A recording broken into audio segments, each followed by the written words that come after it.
And here we are in May, all you San Juan travelers, and welcome to the warm weather of May here in Northeast Ohio, and today sure kicked it off very nicely. This weekend we finally have some weather and maybe it'll hold now. Here we are on the first Monday in May, and we are finally talking about travel. Yay!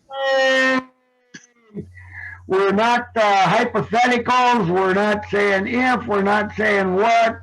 There are going to be some tours going out, and that's what we're going to talk a little bit about today in this month's show. For the most part, try to get you excited a little bit about some of the things that we have coming up, some of the rules and regulations as we currently know them, and then at the end of the little discussion, we have a surprise clip that I think I know I enjoyed. I hope you will too. So to get started, we're actually going on a bus trip. First one of the year. Yay! Here we come. Seems like Sand Run is back. First one it seems like a year and a half, and it may About be a year and a half. Yep. because even though we did do a couple of things last year, we had to do them by van. We have figured out how to run a bus trip on paper. I am not going to say we actually understand it yet, but we're working with Don Martin, Third Day Tours, and we've had a couple of requests to do an overnight bus trip, and we already had one geared for the weekend after Mother's Day. We've been talking to you about it for a month or so. We did pull it together. Now, what we've done, we're going to limit it to 20, at the most 24 people. We're going to have seating spread out over the bus, so we're not breathing on anybody. We do, quite honestly, still have about 4 seats left that we could sell you if you'd like to go, and we'd love to have you join us. But it was a real work of interest to get this thing to pull together and find enough people that felt comfortable enough to be the guinea pigs to get off on the road for the first time.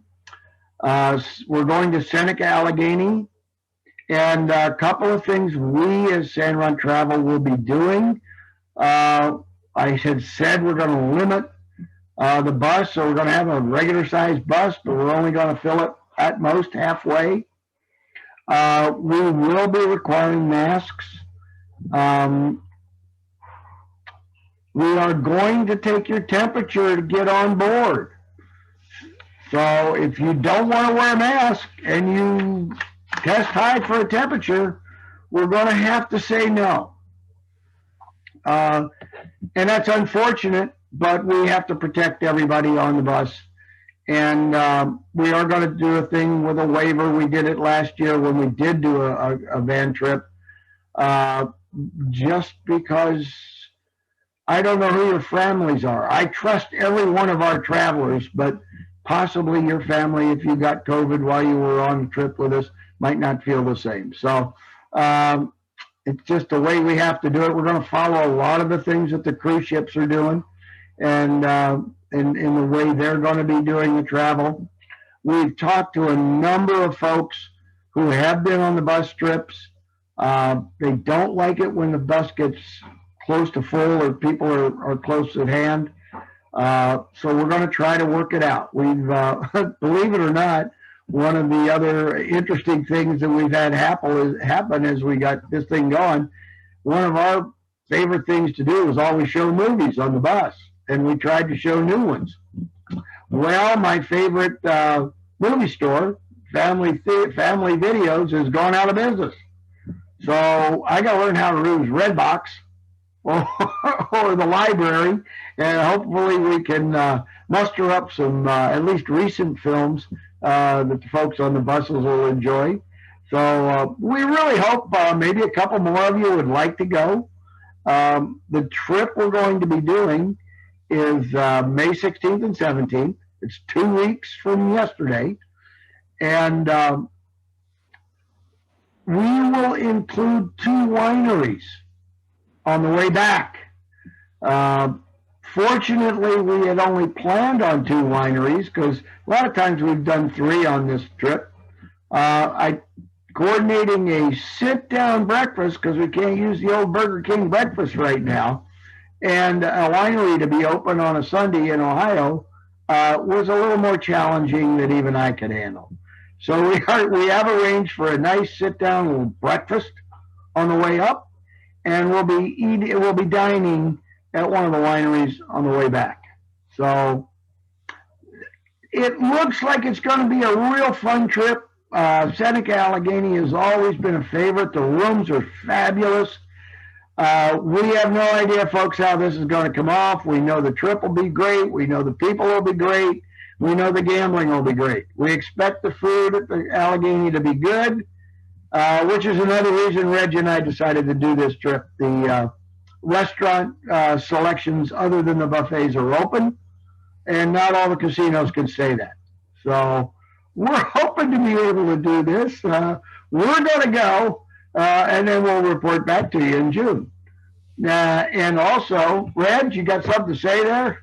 Well, it's going to be the first trip. It's going to be an adventure simply because we don't know either how well it's going to pull off. But we're looking forward to it, and all of our travelers seem to have that sense of adventure, and so we're just going to make it an adventurous trip, and let's see how it comes off. And once we get back, we will know a lot more about how the casinos might be operating for you in the local areas. And Reg will have a little bit more ammunition to figure out what kind of day trip we can do in June or July, because that's still on our plans, and how many we could go and what the pricing would have to be. So that's a little bit about where we're going with buses. As far as other things, I want to report that yours truly took what might be his first true vacation since about 2005 this last weekend.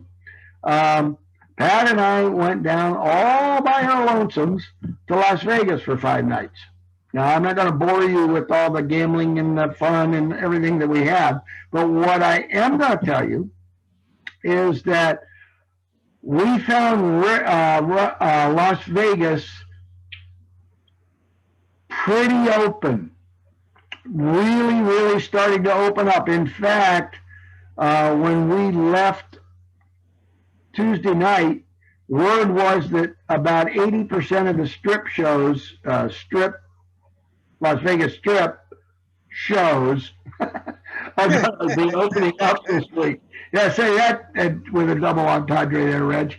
Yeah. But we understand that most of them are going to start to open up, if not this week, maybe next week. Almost all the restaurants are open.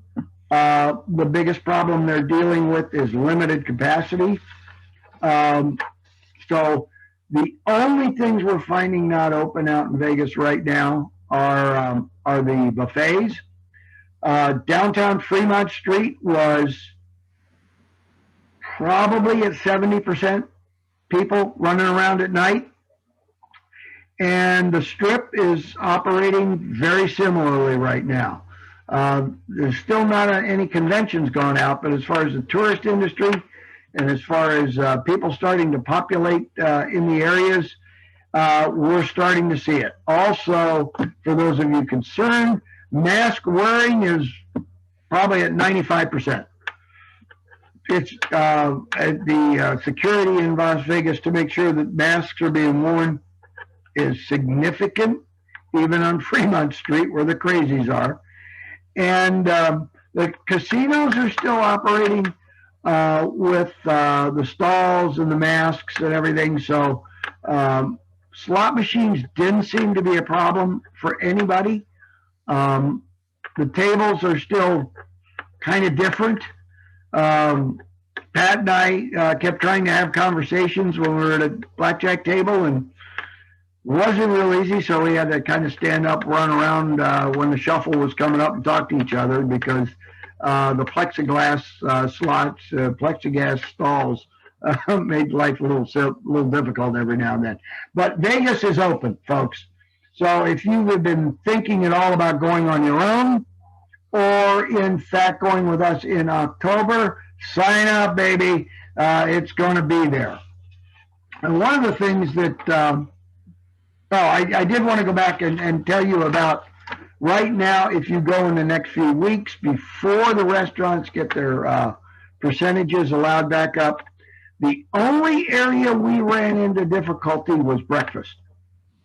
Dinners were done with more reservations in mind so that you knew what time you were supposed to go to the restaurants. Breakfast was a different story.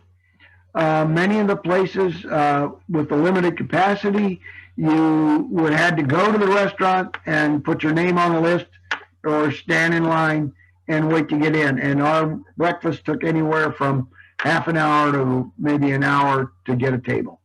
So that was the one kind of downside we had in being in Vegas. And I suspect that kind of waiting for the open seating restaurants, even in the evening, would probably prevail. So that would be the one warning I would give everyone. I will say that we took a trip down for a show downtown to a place called the Delirious Comedy Club down in the old Grand Hotel Casino. It's about a block off Fremont Street. And I wish I could remember, and I had meant to look up the comedian's name, but I'm going to tell you, for the price, and it was mid-priced, it was one of the funniest shows we've been to. We laughed till our sides hurt. And it was, the show, of course, was filled, but only at about 50% capacity. The showroom is not elegant, as you might expect downtown, but the price was well worthwhile. The drinks were plentiful, and the comedians were absolutely fabulous. So much so that I might suggest that for one of the shows when we go down in October. It was so much fun. So I know Reg wasn't with us on this trip. Reg, I guarantee you would love this guy. Well, I'm looking forward to getting out there. Sharon's been chomping at the bit to get away and go someplace and do something, and so we're looking to get away and do something as soon as possible. I know. Well, those of you who are looking at my backdrop today will notice I don't have the San Run Travel backdrop. I have a cruise ship because I am thrilled with the news from the CDC over this last week that the likelihood of cruise lines going out of the U.S. in late July and forward is now significantly on the uptick. The base regulation that we've all focused on is that if a cruise line sails with 98% vaccinated crew and 95% vaccinated customers, it can go as early as July 4th. We suspect we won't see anything till later in July, but who knows? Get your vaccinations. Oh, yeah. Get your vaccinations. I mean, it is going to be a necessity. We already know that Royal Caribbean on certain of its cruises, I think it was Royal Caribbean. No. Norwegian over in Europe, MSC in Europe, and Virgin voyages, no matter where they are, will require customer vaccinations. We have not yet heard from Royal Caribbean, Norwegian, Carnival, and a lot of the subsidiary lines and smaller lines. Our guess is, with the exception of maybe Disney, they will follow suit and require vaccinations. At the very least, if you get your vaccination, you know you're going to be able to go and that your cruise is going to be able to go. my daughter, who's also in the industry and specializes in Disney, we're kind of wondering if they'll have a different situation because of the volume of families and children that they serve versus some of the other lines where it's much more adult oriented cruise lines. We don't know. So all we're saying, we've been saying it for months, and I think we're going to be saying it for years. Get your vaccination, and we'll see you on the cruise line. And I can't wait. How about you, Reg? Oh, I'm looking so forward to get back on the ship. I sit at home and rock just getting ready so I can rock with the boat. And that reminds us that I'm not going to go into all of our cruises for next year, but guys, it is now time to get your $50 into us. Get ready to cruise out of Los Angeles next year in February, out of here when it's crappy in the weather, and go to Mazatlan, Puerto Vallarta, and Cabo San Lucas. I mean, we did the show last month on those ports, and every time I look at them, I can't wait to go. And it's going to be time. Let's just do it. If you haven't seen the ports, go back and find our show from last month and take a look at those film clips. You will definitely be impressed. Yeah, you really will. And we'll do some more on some of the other cruises that we're going to be doing in the future shows as we get going. Now for my surprise. While I was in Vegas, Pat and I took a very special tour, a small group tour that event I will recommend to a couple of national parks that I had never been to. And when we were kind of looking around for something to do in Vegas, I always like to get out for at least one day, get away from the casino. And I ran across this one-day trip. It's a long day. It's 15 hours, drive up and to do Bryce Canyon and Zion National Park. And I'd never been to either one.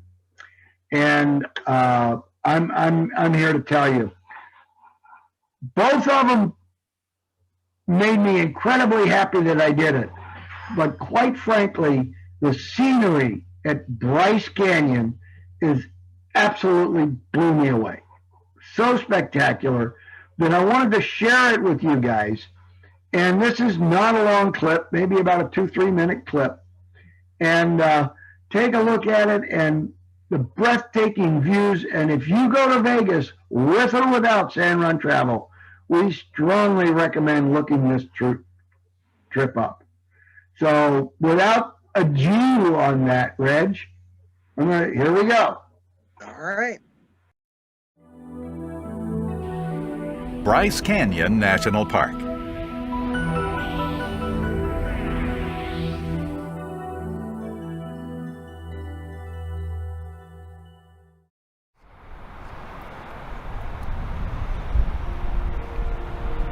Snow softens the rugged beauty of a kindred park. In southwestern Utah, blanched by the pale winter light, lies Bryce Canyon National Park.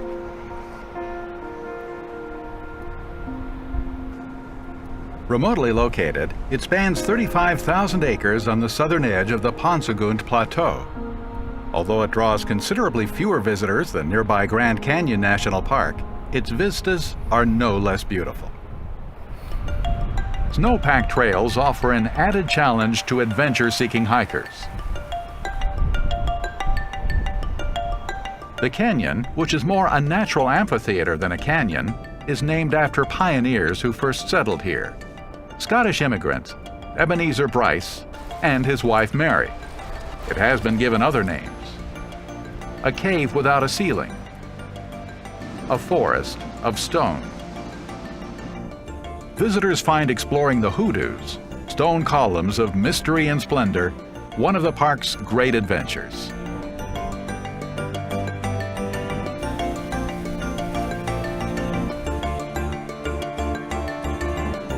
Hoodoos are created by insidious erosion, from water freezing and expanding in the rocky recesses, and the process that makes them destroys them. The Paiute Indians called them red rocks standing like men. Today, park guidebooks detail a litany of named viewpoints, each an homage to spectacular vistas. Inspiration Point, Sunrise Point, Rainbow Point,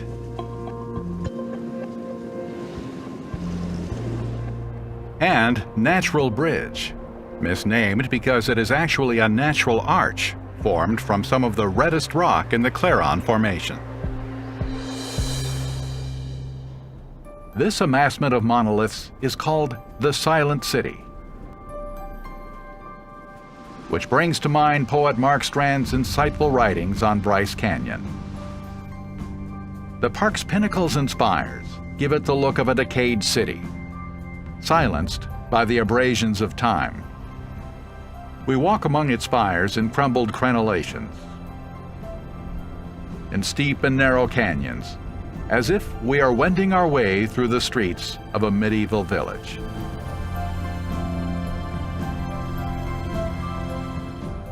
We might add that there is an otherworldliness about this geologic wonder. We walk softly, as if in a dreamscape.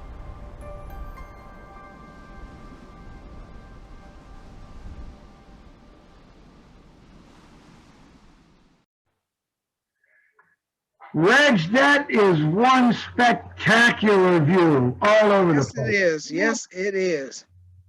Now maybe you folks out there, maybe you can understand why I was so blown away with the beauty of that canyon. Take time, take a day when you go out, either with, like I said, with us or without us. And the name of the company, I believe, was, oh my gosh, I just went brain dead. I found it, it's, I can't think of it right now. It has to do with living together. So when I do it, maybe I'll post it on our Facebook page for folks to remember. But it's a small trip. They do it by van, and you would just absolutely love it. And I hope folks take advantage of it. Well, that's pretty much our show this week, this month, except Reg told me there's about 200 people on our site this month. So, Reg, how about number 87? Number 87 is Ronald Connors. Ronald Connors. Well, I hope you're listening. I hope you hear your name. Give Reggie a call. Give the Sand Run Travel page a call. Let us know who you are and where you are. And we will send you a $25 Sand Run Travel gift certificate. And Reg, you got any closing thoughts? Well, closing thoughts. The pandemic is slowly coming to an end, we hope. People are starting to get more vaccinations in their arms. Travel is starting to pick up. Sand Run is back, and we're ready to get on the road again, and we'd love to see our travelers come start traveling with us. So with a vaccination card in hand, we are ready to travel. All right. Thanks, Reg. Thank all you for joining us this month. We'll see you next month, first Monday in June. Bye-bye now. Take care now.